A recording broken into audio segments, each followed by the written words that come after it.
하나님 말씀 봅니다. 요한복음 14장 16절에서 20절, 요한복음 14장 16절에서 20절 함께 읽도록 하겠습니다. 내가 아버지께 구하겠으니 그가 또 다른 보혜사를 너희에게 주사 영원토록 너희와 함께 있게 하리니 그는 진리의 영이라. 세상은 능히 그를 받지 못하나니 이는 그를 보지도 못하고 알지도 못함이라. 그러나 너희는 그를 아나니 그는 너희와 함께 거하시며 또 너희 속에 계시겠습니다. 내가 너희를 고아와 같이 버려두지 아니하고 너희에게로 오리라. 조금 있으면 세상은 다시 나를 보지 못할 것이로되 너희는 나를 보리니 이는 내가 살아있고 너희도 살아있겠습니다. 그날에는 내가 아버지 안에 너희가 내 안에 내가 너희 안에 있는 것을 너희가 알리라. 아멘. 예배 분위기가 좀 활력이 있었으면 좋겠습니다. 그냥 아멘 하는 거 보니까 그렇진 않는 것 같으네. 생기 있는 신앙 되기를 바랍니다.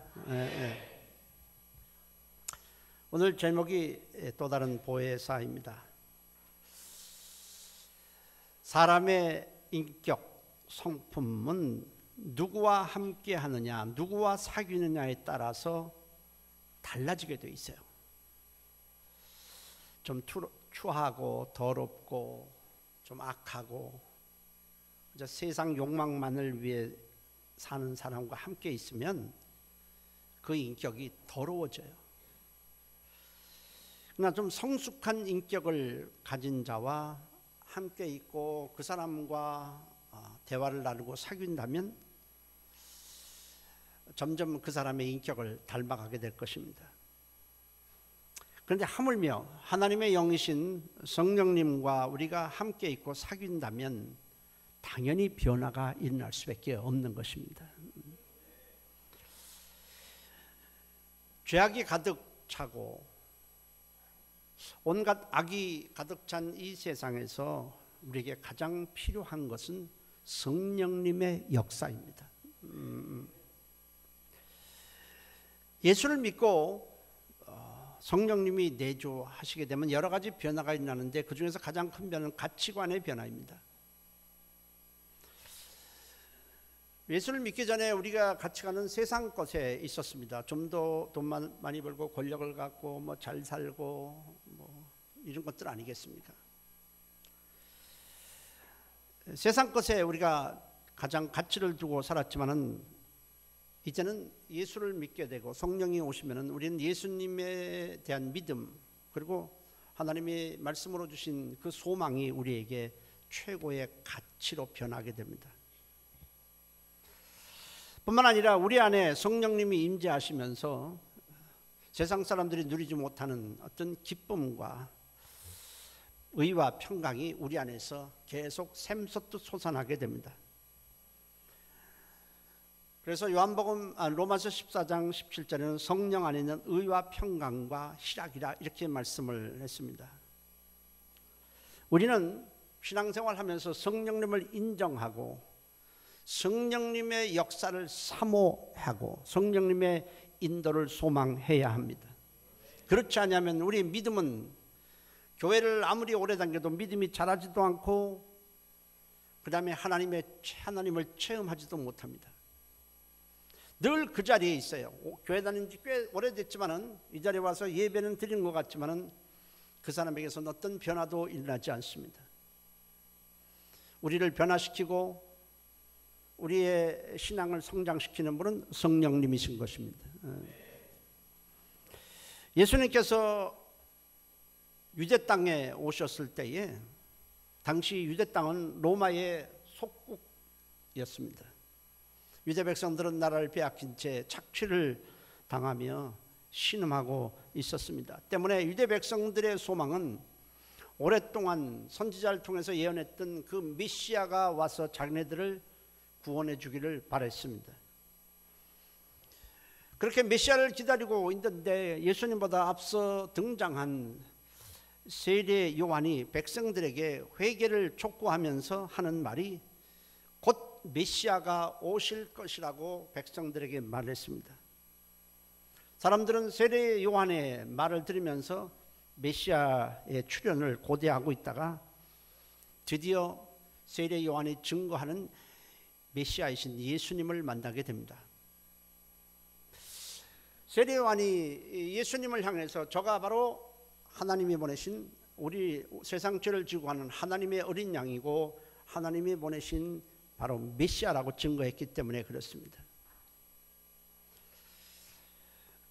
예수님께서 사람들과 함께 세례 요한에게 세례를 받으려고 줄을 서 있는데 세례 요한이 성령님의 계시를 받아서 그가 하나님의 아들이요 메시아이심을 알게 됩니다.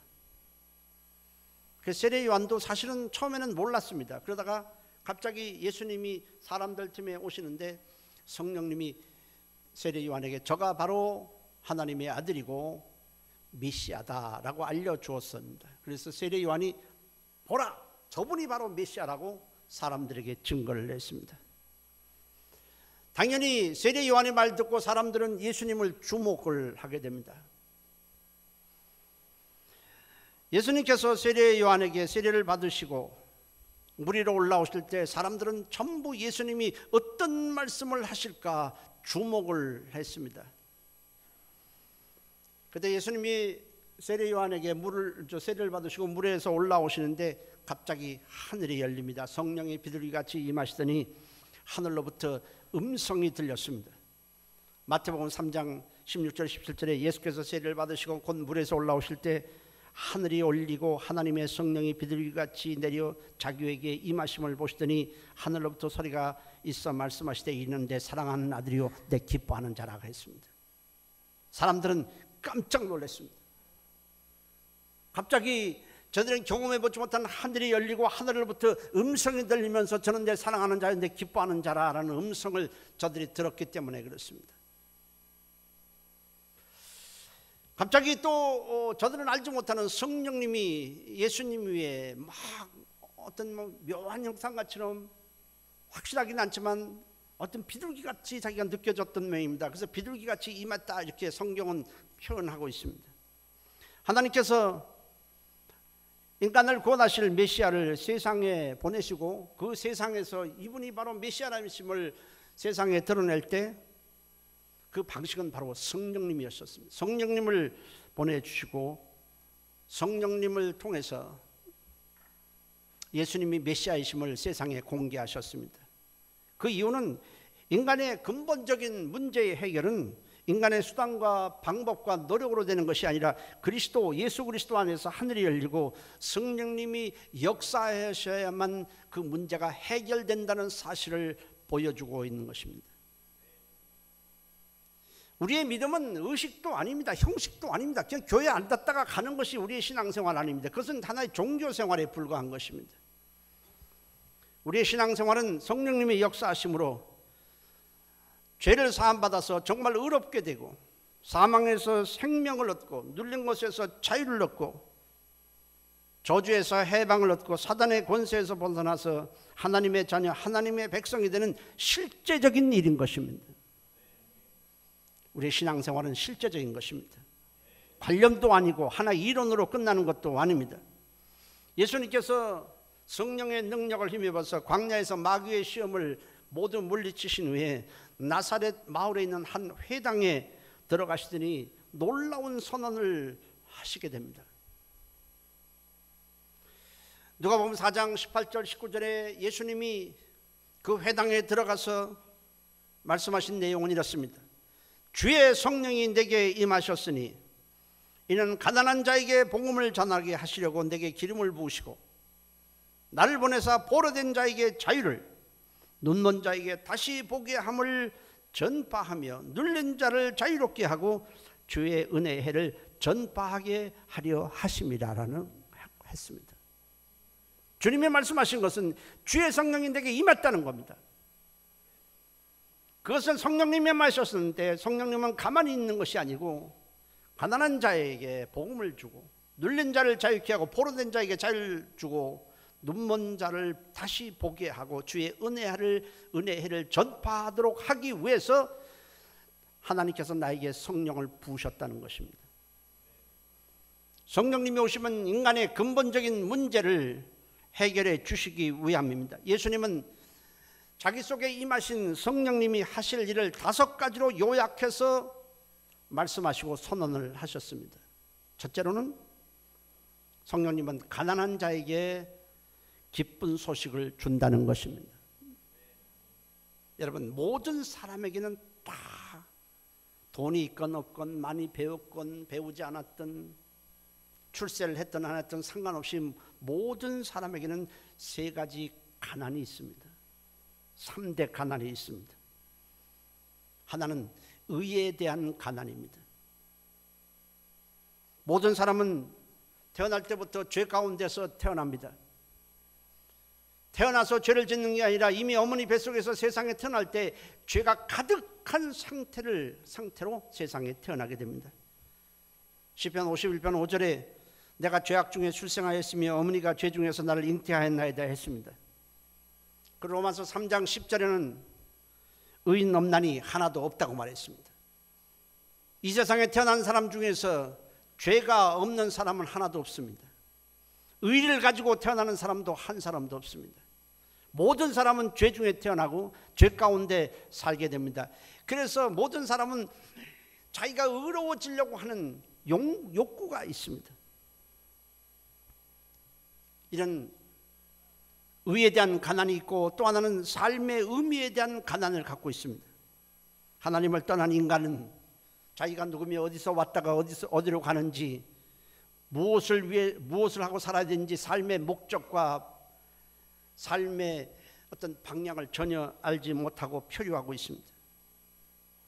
단지 그래서 이 땅에서 그냥 무엇을 마실까, 무엇을 말까, 무엇을 입을까, 좀 더 어떻게 하면 돈을 벌까, 거기에만 급급해서 하루하루를 살아가고 있지, 삶의 의미와 가치를 전혀 모른 채 인간은 방황하고 표류하고 있는 것입니다. 그리고 또 하나는 생명에 대한 가난이 있습니다. 사람은 영적 존재이기 때문에 영원히 살고자 하는 욕구가 있습니다. 그런데 사람들이 이 욕구를 충족시킨다는 게 기껏해야 사람의 수명을 좀 몇 년 늘리는 것, 그 이상은 하지 못합니다. 그러나 생명에 대한 욕구라는 것은 우리가 이 땅에서의 삶뿐 아니라 이 땅에 삶이 끝난 후에도 우리는 천국에서 영원히 살아야 하는 이 생명에 대한 가난인 것입니다. 이 3가지 가난, 인간의 과학과 문명이 해결해 줄 수 없고 물질과 권력으로도 인간이 가지고 있는 이 가난을 해소할 수가 없습니다. 이 3대 가난은 오직 예수 그리스도로 말미암아 해결이 되는 것입니다. 예수님께서 십자가에서 우리 죄를 짊어지시고 십자가에서 형벌 받으심으로 모든 죄악이 청산되었습니다. 그러므로 누구든지 예수님께서 십자가에서 내 죄값을 다 청산하였다고 믿기만 하면 우리는 죄를 용서받고 의롭게 되는 것입니다. 그 외에는 다른 길이 없는 것입니다. 그럴 때 우리는 의의 가난이 충족이 되는 것입니다. 그리고 예수님은 사망을 패하시고 3일 만에 부활하셨습니다. 누군지 예수를 믿기만 하면 사망을 이기는 생명이 바로 우리 것이 되는 것입니다. 그래서 생명에 대한 가난이 해소되는 것입니다. 그리고 우리가 예수를 믿으면 하나님과 화목하게 되면서 나는 누구인지, 무엇을 위해 살아야 되는지, 어디로 가는지 삶의 의미를 알게 되는 것입니다. 예수 그리스도로 말미암지 않고는 우리는 이 가난을 해소할 길이 전혀 없습니다. 그러나 예수를 믿기만 하면 성령님께서 우리에게 삶의 의미를 알려주고 무엇을 위해 살아야 되는지 알려주고 우리가 의롭게 된 것을 선언하시고 우리가 무엇을 위해 살아야 되는지 의미를 알려주심으로 이 3대 가난이 해소가 되는 것입니다. 또한 성령님은 포로된 자에게 자유를 주시는 것입니다. 하나님을 떠난 인간은 죄로 인해서 마귀의 종이 되고 있습니다. 요한일서 3장 8절에 죄를 짓는다는 마귀에게 속한다고 말했습니다. 마귀가 인간을 부리는 것은 전부 거짓을 심어주어서 거짓으로 인간을 노예로 부리는 것입니다. 세상 사람들은 지금 다 자기가 올바로 살고 있는 것 같지만 전부 거짓에 속아서 그 거짓을 따라 살아가고 있고 마귀는 거짓으로 인간을 종으로 부리고 결국 죽이고 멸망시키는 것입니다. 그러나 예수님은 우리에게 진리를 알게 해주심으로 거짓에 속지 않게 하시고 마귀의 종이 되지 않게 하시고 우리를 진리를 따라 사는 하나님의 백성이 되게 해 주시는 것입니다. 그러므로 예수를 알지 못하면 우리는 포로된 마귀의 포로에서 자유를 얻을 길이 전혀 없는 것입니다. 그리고 세 번째로 성령님은 눈먼 자를 다시 보게 해 주시는 것입니다. 인간이 하나님을 떠난 후에 영이 죽었습니다. 영이 죽은 인간은 영적 시력을 상실했습니다. 때문에 하나님도 모르고 영적인 세계를 전혀 알지 못합니다. 인간이 보고 경험하는 것은 겨우에서 물질 세계뿐인 것입니다. 그러나 예수님을 믿으면 성령님께서 우리에게 감겨졌던 영적 눈을 뜨게 해주셔서 하나님을 보게 하고 하나님이 하시는 일을 알게 하는 것입니다. 여러분, 영적 눈이 감겨져 있으면 하나님이 하시는 일을 전혀 알지 못하는 것입니다. 하나님은 지금도 살아계셔서 우리를 사랑하시고 우리를 돌보시고 우리를 인도하고 계시는 것입니다. 그러나 영적 눈이 감겨져 있는 사람은 그 사실을 전혀 몰라요. 하나님이 계신 줄도 모르고 하나님이 하시는 일을 알 길이 없습니다. 하나님께서 그 아들을 보내서 십자가에서 우리 죄값을 다 짊어지시게 하셨지만은 영적 눈이 가려져 있는 사람은 예수님이 하나님의 아들이신지도 모르고 예수님이 하시는 일이 하나님의 일이신지를 전혀 모르는 것입니다. 그저 눈에 보이는 물질 세계를 따라서 무엇을 마실까 입을까 전전긍긍하면서 살다가 결국 멸망하는 것입니다. 그러나 성령님께서 우리의 영적 눈을 뜨게 해주시면 하나님을 알게 되고 하나님의 일하심을 알게 되고 예수를 통해서 우리를 구원하셨음을 알게 되고 매일매일 성령님이 우리를 인도하신다는 사실을 알고 감사하게 되는 것입니다. 그래서 우리는 벌써 하나님의 일을 하는 사람들은 기도할 때도 하나님 오늘도 하나님께서 이러이러한 일을 해주셔서 감사합니다 그럽니다. 그럼 믿지 않는 사람들은 이해를 하지 못하는 거예요. 왜? 영적 눈이 가리워져서 하나님이 하시는 일을 보지 못하는 것입니다. 하나님의 일을 모르니까 하나님께 감사할 일도 없고 하나님께 기도할 일도 없는 것입니다. 그러나 성령님은 우리 영적 눈을 뜨게 해주시고 하나님이 우리를 얼마나 사랑하시는지 알게 하시고 하나님이 하시는 일을 매일매일 깨닫게 해 주시는 것입니다. 그리고 성령님은 눌린 자를 자유케 해주신다고 그랬습니다. 바위에 눌려있는 풀은 자라지 못하고 노랗게 죽어갑니다. 그러나 바위를 걷어내면 다시 햇빛이 비치고 다시 풀이 싱싱하게 자라게 되는 것입니다. 하나님을 떠난 인간은 온갖 스트레스에 시달려 있고 염려와 근심에 눌려 살고 있습니다. 우리 힘으로는 그 염려와 근심을 해결하지 못합니다. 그러나 예수님은 우리의 무거운 짐 염려와 근심을 다 대신 져주시고 우리를 자유케 하시고 평안을 주시기 위해서 오셨습니다. 주님이 마태복음 11장 28절에 수고하고 무거운 자 다 내게로 오라 내가 너희를 쉬게 하려고 했습니다. 빌립보서 4장 4절에서 6절에도 아무것도 하지 말고 너희 구할 것을 감사함으로 아뢰라. 그리하면 모든 지각에 뛰어나신 하나님의 평강이 그리스도 예수 안에서 너희 마음과 생각을 지키신다고 말했습니다. 여러분, 예수님은 우리의 모든 염려와 모든 무거운 짐을 져주시고 우리에게 평안을 주시는 분이십니다. 그리고 성령님은 은혜의 해를 전파한다고 말했습니다. 우리는 교회에 나와서 마음을 열고 은혜를 받아야 하는 것입니다. 왜냐하면 지금은 은혜 받을 만한 때요 구원의 날이기 때문에 그렇습니다. 성령님이 하시는 일에 대해서 예수님은 5가지로 설명을 했습니다. 어떤 가난이든지 부유케 해주신다는 것입니다. 의에 대한 가난이든지 삶의 의미에 대한 가난인지 생명에 대한 가난인지 그것을 다 채워주시겠다는 겁니다. 그리고 포로된 자를 자유케 해주시고 우리의 가렸던 영적 눈을 뜨게 해주셔서 하나님을 알게 하시고 하나님의 일을 알게 하시고 하나님이 우리에게 행하신 그 모든 일을 경험하게 하신다는 것입니다. 이 예수님의 선언은 아주 구체적이고 실제적인 것이었습니다. 예수님이 회당에 들어가서 주의 성령이 내게 임하시니 가난한 자에게 복음을 전하고 눌린 자를 자유케 하고 포로된 자에게 영적 눈을 뜨게 한다는 건 단지 그냥 한번 해본 소리가 아닙니다. 실제적으로 예수님은 그 선언하신 그 이 순간부터 바로 이 일을 행하셨습니다. 주님이 선언하신 것은 성령님을 통해서 인간이 처해 있는 영혼의 문제와 삶의 문제를 근본적으로 해결해 주신다는 강력한 의지가 담겨져 있는 선언이었습니다. 예수님은 회당에서 선언하신 대로 만나는 사람마다 죄를 용서하시고 환난과 고통당하는 자를 위로해 주셨고 병든 자를 치료해 주시고 마귀에 눌린 모든 자를 자유케 하시고 귀신을 쫓아내서 그 사람을 자유케 해 주셨습니다. 주님은 말씀만 하신 것이 아닙니다. 주의 성령이 내게 임하였으니 내가 이런 일을 할 것이다 라고 선언하신 다음에 그 선언하신 대로 그 일을 그대로 행하셨습니다. 제자들은 처음에 주님이 회당에서 그 선언을 하실 때 잘 몰랐습니다. 그 의미를 잘 몰랐습니다. 과연 주님이 그런 일을 하실까?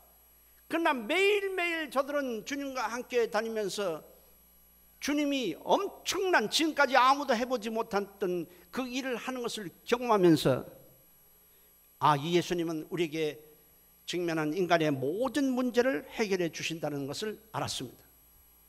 그래서 예수님에 대한 신뢰가 점점점 커지고 예수님에 대한 믿음이 점점 자랐습니다. 그런데 어느 날 예수님께서 십자가에 못 박혀 죽으셨습니다. 그러자 저들은 주님에 대한 믿음이 한순간에 다 무너지고 말았습니다. 그러나 예수님이 자신이 십자가에 죽지 아니하면 우리의 죄 문제를 처리할 길이 없었기 때문에 우리의 죄와 저주를 짊어지시고 십자가에서 죽으심으로 우리의 죄 문제를 해결해 주신 것입니다.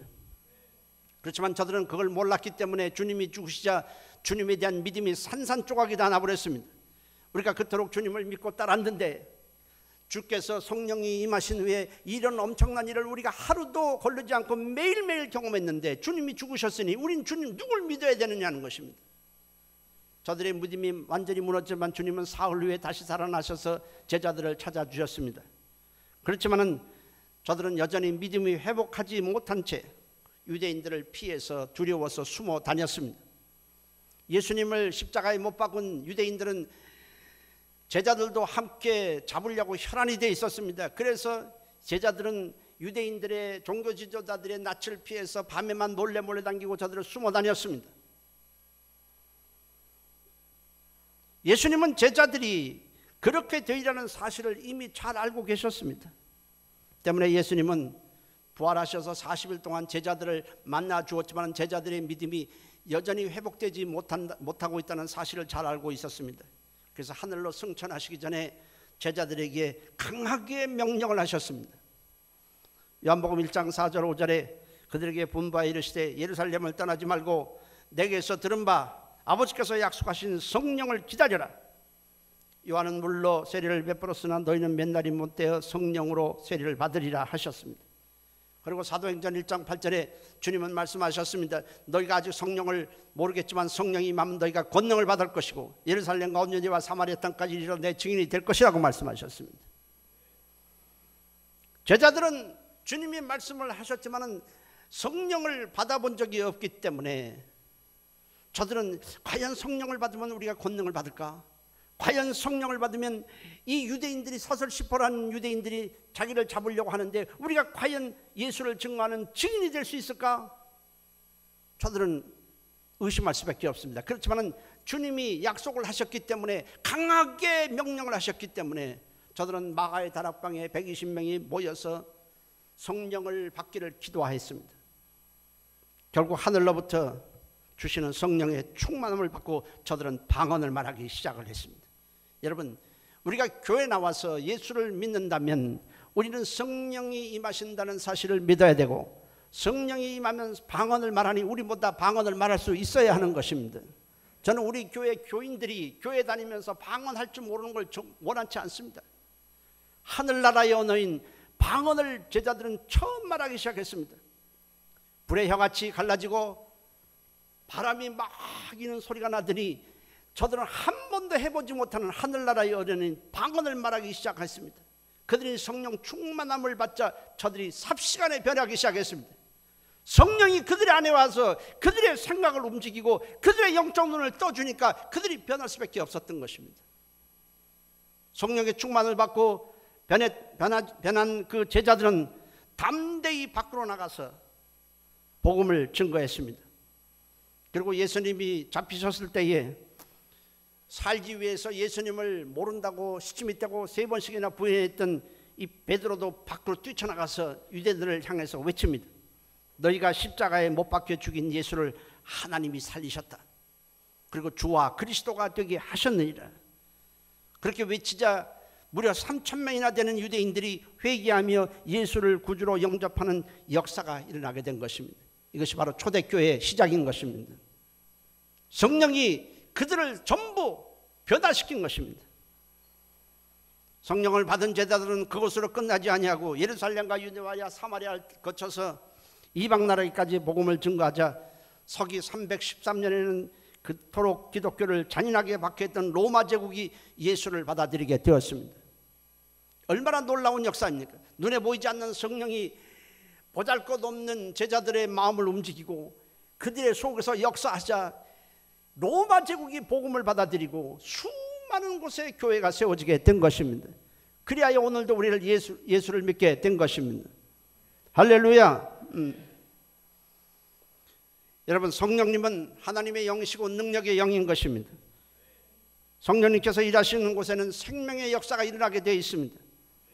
성령님이 역사하면 죄인이 회개하게 되고 병든 자가 치료를 받고 저주에 묶인 자가 해방되고 감겨져 있던 영적 눈이 떠지며 절망 중에 있는 자가 소망을 갖게 되고 지옥 형벌을 받을 자가 천국에서 영생하게 되고 무의미하고 허무한 인생이 의미 있고 값진 인생이 되는 것입니다.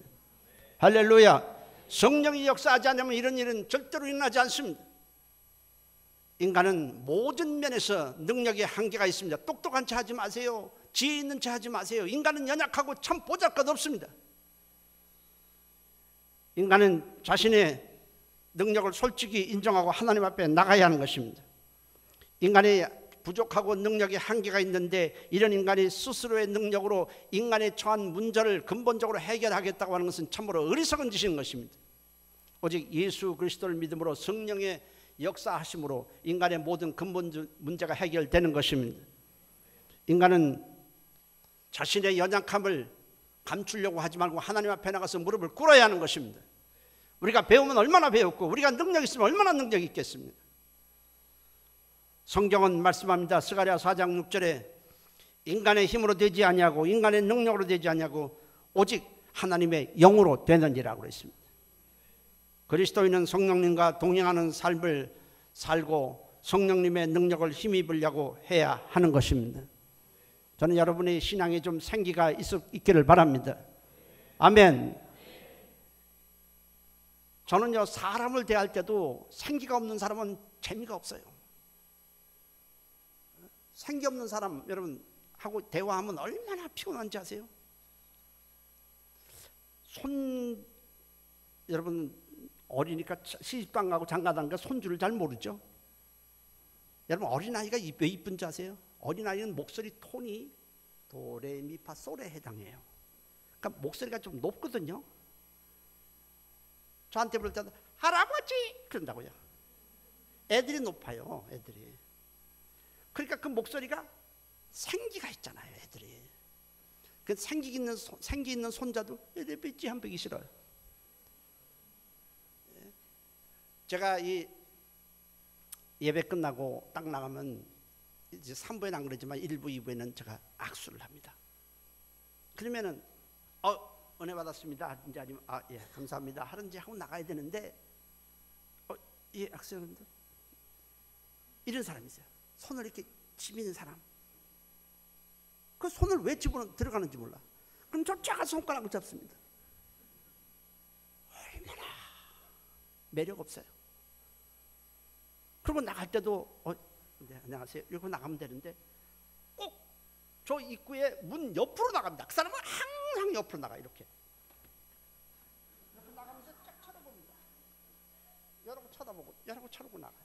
그냥 나가면 되는데 그냥 나가는 것도 아니고 이쪽은 나가는 것도 아니고 이렇게 쳐다보고 나가요. 자기를 쳐다보나 안 쳐다보나. 그래서 제가 눈이 2개밖에 없잖아요. 안경 껴도 4개밖에 안 보인다 없단 말이에요. 그럼 그 사람을 보지 못하잖아요. 그러면 매번 그 사람은 옆으로 나가요. 그런데 하루는 전도사님이 저한테 와서 그래요. 누구누구 성도 아시죠? 예. 그 성도가 목사님이 자기한테 자기를 쳐다보지도 않고 자기한테 말도 안 걸고 인사도 안 한다는 거예요. 그래서 삐져서 교회를 지금 2주간 안 나온다는 거예요. 그래서 누구냐고 그랬더니 그 성도래요. 알았다고. 그래서 그 다음날 예배를 받더니 여전히 구속으로 나가더라고요. 그 쫓아가서 할렐루야 할렐루야 그게 무슨 신앙입니까 도대체? 피곤해요. 그리고 어떤 성도는 멀리 하면서도 목사님 안녕하세요 그러면 되는데, 목사님 안녕하세요 그럼 저 쫓아가서 해야 돼. 왜냐하면 그런 사람들이 시험에 잘 들거든.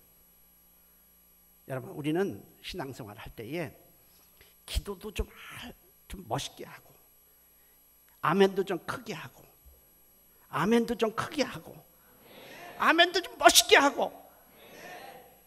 지금도 입 다물고 있는 사람은 뭐야? 우리는 예수 믿고 성령이 우리 안에 계십니다. 그러면 우리 안에 뭐가 난다는데, 의와 평강과 희락이 난다고 그랬잖아요. 사람이 우울하면 목소리가 가라앉지만 사람이 기쁘면 목소리가 명랑합니다. 신앙생활도 마찬가지예요. 우리가 교회 와서 은혜를 받으면 사람이 달라지게 돼 있잖아요. 사람이 달라지고 얼굴이 확 달라집니다. 우리 신앙생활이 생기가 있기를 바랍니다. 할렐루야. 따라서 생기 있는 신앙, 생기 있는 신앙. 생기가 없으면 사람이 아닙니다. 그렇잖아요. 하나님도 그래요. 하나님께서 주의 종을 택해서 주의 종으로 하여금 하나님의 말씀을 대언하게 합니다. 하나님이 말씀하시는 게, 제가 말을 하지만 하나님의 말씀을 전 대언합니다. 들을 때에 듣는 사람이 아멘 감사합니다 할렐루야 그럴 때 좋아하지, 이러고 있으면 좋아하겠습니까? 그런데 오늘 본문은 성령님을 가리켜서 또 다른 보혜사라고 말합니다. 여러분, 보혜사라는 것이 뭐냐면 우리와 함께 있으면서 우리의 약함을 도와주고 우리를 인도해주고 지켜주고 보호해주고 인도하는 분이란 뜻입니다. 그런데 과연 우리 인생에, 우리 인생 전체를 돌봐주고 책임져주고 그럴 분이 누가 있습니까? 천국까지 인도할 자가 누가 있겠습니까? 없습니다. 그런데 성령님이 그 일을 하시는 것입니다. 그런데 또 다른 보혜사라고 하는 것은 성령님께서 예수님을 대신하여 예수님이 하시던 일을 그대로 우리 안에서 계속하시기 때문에 또 다른 보혜사라고 말하는 것입니다. 여러분, 예수님은 제자들과 함께 있으며 제자들은 무슨 문제가 있든지 예수님께 가면은 예수님이 다 해결해 주었습니다. 우리가 어떻게 해야 됩니까? 그럼 어떻게 해야 되는지 가르쳐 주시고, 연약하다 그러면 또 도와주시고, 병든 있으면 치료해 주시고, 위로해 주시고, 다 해주었습니다. 그 예수님이 하시던 일을 성령님이 바톤을 이어받아서 우리 안에 들어오셔서 그대로 행하시기 때문에 이 성령님을 또 다른 보혜사라고 하는 것입니다. 예수님께서 말씀하시기를 볼지어다 내가 세상 끝날까지 너희와 항상 함께 있으리라고 했습니다. 어떻게 예수님이 함께 있습니까? 예수님은 40일 있다가 하늘로 올라가셨는데, 그런데 예수님이 말씀하셨습니다. 내가 너희를 고와 같이 버려두지 않냐고, 내가 너희에게로 오리라. 누가 오신다는 겁니까? 성령님이 예수님을 대신해서 오셔서 예수님이 하시던 일을, 2000년 전에 하시던 일을 우리 안에서 그대로 행하시겠다는 것입니다. 그러므로 성령이 임하신 것은 예수님이 임하신 것이고, 예수님이 임하신 것은 성령님이 임하신 것이고, 예수 충만은 성령 충만이고, 성령 충만은 예수 충만인 것입니다. 할렐루야. 따라서 예수님이 내 안에 계시다면 여러분 성령님이 내 안에 계시다 해야 합니다. 따라서 예수님이 내 안에 계시다. 꼭 똑같이 하는 바보도 있어. 따라서 예수님이 내 안에 계시다. 성령님이 내 안에 계시다. 그렇습니다. 성령님은 지금 예수님이 하시던 일을 그대로 우리 안에 들어와서 예수님이 하시던 일을 그대로 하는 것입니다. 예수님이 2000년 전에 수많은 병자를 일으키고 귀신을 쫓아내고 하셨는데 그것이 2000년 전으로 끝나는 것이 아닌 것입니다. 예수 그리스도는 어제나 오늘이나 동일한 것입니다. 왜냐하면 성령님이 그 일을 그대로 우리 안에서 행하시기 때문에 그렇습니다. 그러므로 우리는 성경을 보면서 2000년 전에 예수님이 하시던 일에 대해서 부러워할 필요가 없습니다. 왜냐하면 성령님께서 예수님을 대신하여 우리 안에 들어와서 날마다 그 일을 행하시기 때문에 그렇습니다. 저들이 2000년 전에 예수님께 부르짖어서 예수님 도와주세요 도와줄 때 예수님의 도움을 받은 것 같이 오늘도 우리가 예수님을 부르면 성령님이 예수님을 대신해서 우리를 도와주시는 것입니다. 그러므로 우리는 신앙생활을 얼마든지 체험할 수 있는 신앙입니다. 우리 신앙은 종교생활하는 것이 아닙니다. 교회 왔다 갔다 하면서 그냥 듣고 오늘도 교회 갔다 왔다 그냥 마음의 평안을 얻기 위해서 신앙생활하는 것이 아니라 우리 안에 있는 성령님의 능력을 가지고 2000년 전에 이 땅에 생하셨던 예수님의 일을 성령님이 그대로 행하시기 때문에 우리는 얼마든지 체험할 수 있는 것입니다. 기도도 예수님께 부르짖었을 때 주님이 도와준 것처럼 오늘도 우리가 부르짖으면 성령님께서 우리를 도와주실 줄로 믿습니다. 여러분, 교회 다니지만 신앙생활을 종교생활 하듯이 하는 사람 너무 많습니다. 종교생활이라는 게 뭡니까? 결국 우상에다가 대고 절하고 자기 마음의 안위를 받게 하기 위한 거지, 전부 죽은 신 아닙니까? 그들은 인격적으로 교제할 수 있는 신이 아니고 죽은 신입니다. 그러나 우리의 신앙은 그것이 아닙니다. 영원토록 살아계신 성령님으로 말미암아 우리는 날마다 교제하며 그분의 능력을 힘입고 그분의 도움으로 살아가는 것입니다. 오늘 이 자리에도 성령님이 와 계신 것입니다. 예수를 구주로 영접한 우리 안에 들어오시는 것입니다. 그런데 어떤 분이 저에게, 아니 예수님은 한 분이신데 어떻게 모든 사람과 함께 하실 수 있습니까? 라고 물어봐요. 아니 어떻게 예수님은 한 분인데 이 사람에게도 있고 저 사람에게도 있고 이 사람도 은혜 받고 저 사람도 은혜 받고 어떻게 그럴 수 있느냐는 겁니다.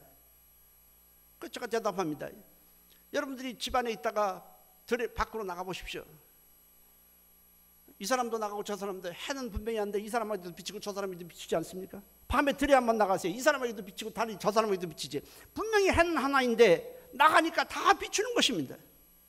우리가 마음 문을 열고 주님의 은혜를 받아들이기만 하면 주님께서 우리에게 사랑을 비추시고 이 사람에게도 비추고 저 사람에게도 비추고 주님의 능력을 이 사람에게도 비춰주고 저 사람에게도 비춰주고 주님의 은혜를 이 사람에게도 비춰주고 저 사람에게도 비춰주는 것입니다. 그런데 교회 나왔는데 그냥 나오는 게 아니라 입을 뒤집어 쓰고 나와요. 마음문을 열어서 예수님의 빛을 받아들여야 되는데 뭐 입을 뒤집어 쓰지 잔뜩 비치고 나오면 밖에 나와도 여러분 햇빛은 못 받습니다. 교회 나왔으면 우리가 마음문을 좀 활짝 열어보십시오. 예수님은 한 분이지만 모든 사람에게 사랑과 은혜의 빛을 나누어 주시는 것입니다. 그래서 예수님은 한 분이지만 누구든지 나오기만 하면 다 예수님의 사랑을 받을 수 있고 예수님의 능력을 힘입을 수 있고 주님의 축복을 받을 수 있고 주님의 평안을 누릴 수 있고 주님의 응답을 받을 수 있는 것입니다. 여러분, 밖에 나와 있는 사람들이 다 나에게 해를 비춰주십시오 하고 다 한번 이렇게 보십시오. 다 비추지 않습니까? 마찬가지입니다. 여러분, 예수님은 한 분이지만 누구든지 나와서 예수님 나를 도와주시면 그 햇빛을 비추듯이 우리에게 응답을 주시고 우리에게 도움을 주시는 것입니다. 그런데 오늘 교회 나와서도 마음을 닫고 있고 종교생활 하듯이 오늘 한번 무슨 말 하나 한번 들어보자, 오늘 나에게 은혜를 끼쳐라, 무슨 재밌는 얘기 하나, 이러고 있으니까 주님의 사랑의 빛이 비치지 않고 주님을 체험하지 못하는 것입니다. 교회 생활을 아무리 오래 했어도 변화가 일어나지 않습니다. 그저 냉랭하고 기도도 할 줄 모르고 교회만 왔다 갔다 하면서 그러면 구원이 됩니까? 여러분, 그것은 그렇게 돼서 되는 것이 아니에요. 주님을 만나지 못하면 교회 안만 다녀도 구원은 없는 것입니다. 주님은 살아 계십니다. 예수님이 믿는 자에게 성령을 보내주시지 않았다면 기독교는 세상에 있는 종교와 다를 바가 하나도 없습니다.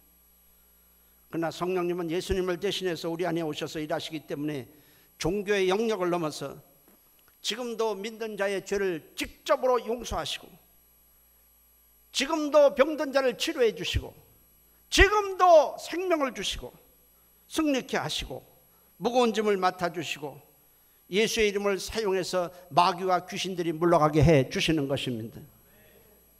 우리의 신앙은 종교생활이 아니라 살아계신 하나님과의 사귀는 것입니다. 만나는 것입니다. 신앙생활에 있어서 성령님의 사역은 절대적입니다. 우리는 성령님의 역사를 통해서 예수님께서 십자가에서 이루어놓으신 이 모든 죄를 용서받고 하나님의 자녀가 되고 날마다 인도받는 것입니다. 따라서 성령의 도움이 없이는 권능이 있는 신앙생활을 할 수도 없고 신앙이 성장하지도 않고 주님의 역사를 체험하지도 못하는 것입니다. 오늘 신앙생활을 하면서 신앙생활이 종교생활처럼 하는 사람이 너무 많습니다. 그렇게 해서는 변화가 없습니다. 여러분, 교회 왔다 갔다 했다고 해서 구원받는다는 성경 구절은 한 구절도 없습니다.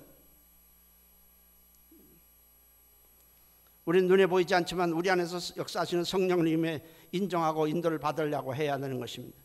성령님에 대해서 무관하면 신앙생활은 교회만 왔다 갔다 하는 것은 종교생활에 불과한 것입니다. 예수님께서 성령님을 우리 안에 보내주시고 우리 안에 내주하게 하시면 그 성령님과 함께 우리의 신앙생활, 인생생활을, 인생길을 가도록 하기 위해서인 겁니다. 그리고 우리의 인생길이 얼마나 험난하고 우리가 얼마나 연약하고 얼마나 부족합니까? 그 성령님이 오셔서 우리의 부족함을, 하나님의 자녀된 그의 자녀들을 인도하시고 부족함을 채워주고 연약함을 도와주시기 위해서 성령님을 보내주신 것입니다. 여러분, 성령님은 가만히 계신 분이 아니라 우리가 부르짖어 기도할 때 도와주시고, 우리가 주님을 찾을 때 만나주시고, 우리를 인도해 주시고, 우리가 연약할 때 우리를 강하게 해 주시는 것입니다. 로마서 8장 26절에서 성령이 우리 연약함을 도우시다니 라고 했습니다. 우리가 마땅히 기도할 바를 알지 못하나 성령이 말할 수 없는 탄식으로 우리를 위해서 기도한다고 말했습니다. 우리가 기도할 때 기도가 좀 안 된다면 성령이 기도를 하게 해서라도, 안 되면 방언을 하게 해서라도 성령님이 우리의 기도를 들으시고 우리를 도와주시는 것입니다. 여러분, 신앙생활은 관념으로 하는 것도 아니고 단지 마음의 평안을 받기 위해서 하는 것이 아니고 실제적으로 하나님의 능력으로 살아가는 것입니다. 그것이 신앙생활인 것입니다. 여러분, 청년 때에 우리가 성령의 뜨거움을 한번 받는다고 해보세요. 여러분들이 여기서 몇 사람이든지 성령의 뜨거움을 받으면 여러분을 통해서 하나님의 역사는 이루어지는 것입니다. 사도 바울이 보잘것없는, 제자들이 다 보잘것없는 사람이지만 성령의 충만을 입었을 때 그들이 전 세계에 돌아가면서 놀라운 일을 행했고, 그들을 통해서 예수님이 행하셨던 그 일들, 그들이 성령을 통해서 그들을 통해서 나타났습니다. 베드로와 요한이 성전 미문에 있는 안전뱅이를 보면서 말했습니다. 은과 금은 없거니와 내게 있는 것을 내게 주니 곧 나사렛 예수의 이름으로 걸어라 했습니다. 예수님은 지금 하늘 보좌에 올라가셨는데 예수의 이름으로 걸어라 할 때 그들 안에 있는 성령이 역사하자 안전뱅이가 일어났습니다. 여러분들이나 저나 똑같습니다. 제가 귀신을 갖다가 적어도 한 몇만 명은 쫓아봤을 것입니다. 예수의 이름으로 제가 귀신 나가라 할 때 저는 성령님이, 내 안에 성령님이 계셔서 일하신다는 사실을 저는 알고 있습니다. 그렇지 않으면 어떻게 나가겠습니까? 제가 무슨 능력이 있어 귀신을 쫓아내고 무슨 능력이 있어 병자를 고치겠습니까? 신앙은 생기 있는 신앙이 되고 살아있는 신앙이 되어야 하는 것입니다. 여러분들도 그렇게 될 수 있습니다. 여러분들 가운데 성령의 역사에서 여러분 성령 충만하면 여러분들은 어떤 일을 앞으로 할지 모릅니다. 우리 모두가 다 성령에 이끌리시기를 주의 이름으로 축원합니다. 그리스도인은 겉보기에는 세상 사람들과 다를 바 없이 보잘것없는 질그릇같이 연약한 존재이지만 우리 안에는 성령님이 계시고 있습니다. 우리는 성령님을 모시고 있는 존귀한 존재인 것입니다. 여러분, 성령님을 인정하십시오. 우리 안에 계신 성령님은 성령님을 인정할 때 영광을 받으시는 것입니다. 그리고 성령님을 사모할 때 성령님이 기뻐하시는 것입니다. 우리 안에 성령님이 와 계신데 성령님이 인정도 안 하고 성령님에 대해서 무관심하고 성령님의 인도를 받으려고 하지 않으면 성령이 뭐라고 그러겠습니까? 그래서 성경은 말합니다. 성령님을 근심하게 하지 말라. 성령님을 소멸하지 말라. 데살로니가전서 5장 16절 이하에도 성령을 소멸하지 말라. 성령이 오셨지만 너희가 성령을 인정도 안 하고 성령을 사모하지도 않다면 성령님은 일하시지 않는다는 것입니다.